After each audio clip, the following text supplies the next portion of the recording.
Pourquoi je m'appelle Odette? Et vous vous êtes déjà demandé pourquoi vous vous appelez comme vous vous appelez?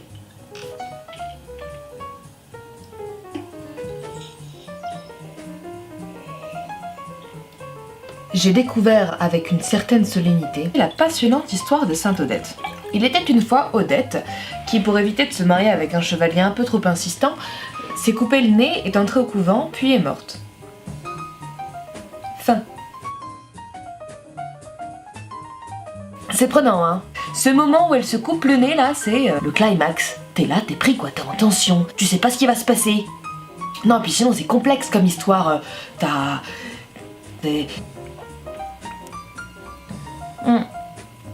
de l'amour, t'as du gore, t'as tout un discours sur la chirurgie esthétique. En fait, l'histoire de Sainte Odette, c'est ça, c'est l'échec d'une rhinoplastie. Comme quoi, c'est pas si compliqué de devenir une sainte. Il suffit juste d'un coup de bistouri. Du coup, je pense que bientôt, ça va pas mal canoniser.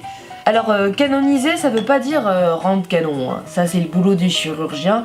Canoniser, ça veut dire faire des saints. Ça, c'est le boulot du pape. Voilà, donc c'est subtil, hein. Mais les deux sont liés, parce que si je me suis bien, le pape, il va canoniser tout ce que le chirurgien a rendu canon.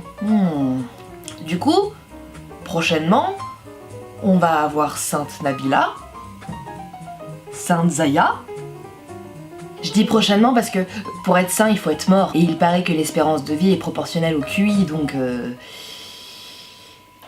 Donc ça va pas tarder. Je me demande si l'histoire de Sainte Odette pourrait pas être adaptée en film d'horreur. Pas tant pour le côté gore, hein. De toute façon, le gore, c'est pas vraiment ça qui fait peur. Enfin, en tout cas, pour nous les filles, le gore, on l'affronte tous les mois, donc... Donc on est un peu immunisé, quoi. Au bout d'un moment, on n'a plus trop peur du sang. Entre autres, oui, parce que les règles, c'est pas que le sang, c'est... هو البيفيدوس اكتي ريجولاريس اللي تساعد على تنشيط حركة الأمعاء ابتداء من 15 يوم من الاستهلاك. Donc on est résistante, on est obligé. Non, parce qu'encore si c'était Bagdad dans nos culottes que mensuellement. Nous on a un truc qui s'appelle l'accouchement. Faut se rendre compte que l'accouchement, ça a inspiré des réalisateurs comme Ridley Scott. Personne n'a jamais fait le parallèle entre Alien et l'accouchement. Je veux dire un truc violet qui te sort du bide, plein de sang avec des cris super aigus et qui ensuite te bouffe la vie.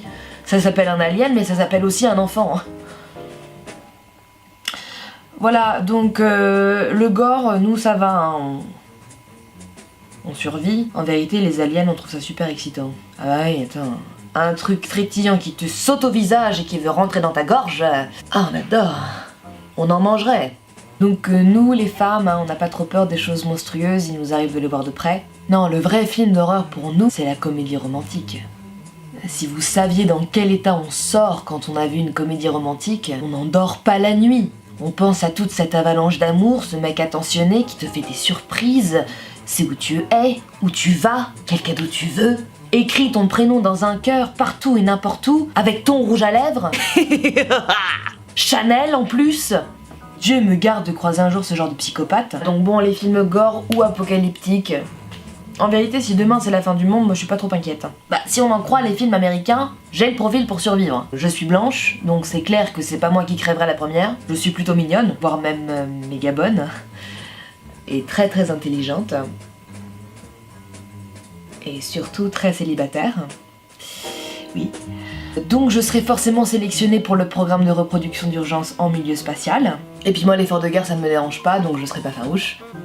En vérité, si quelqu'un me demande, je réponds direct. Oui, perpétuons l'humanité ensemble, pas de soucis. En plus, j'ai perdu mon vibro dans un volcan et mon canard dans un tsunami, si tu savais comme j'ai envie. Non, je déconne. Tu peux pas perdre ton canard dans un tsunami, c'est pas logique. Ben non, ça flotte, c'est sûr. Le plastique, c'est fantastique. À qui le dites-vous ?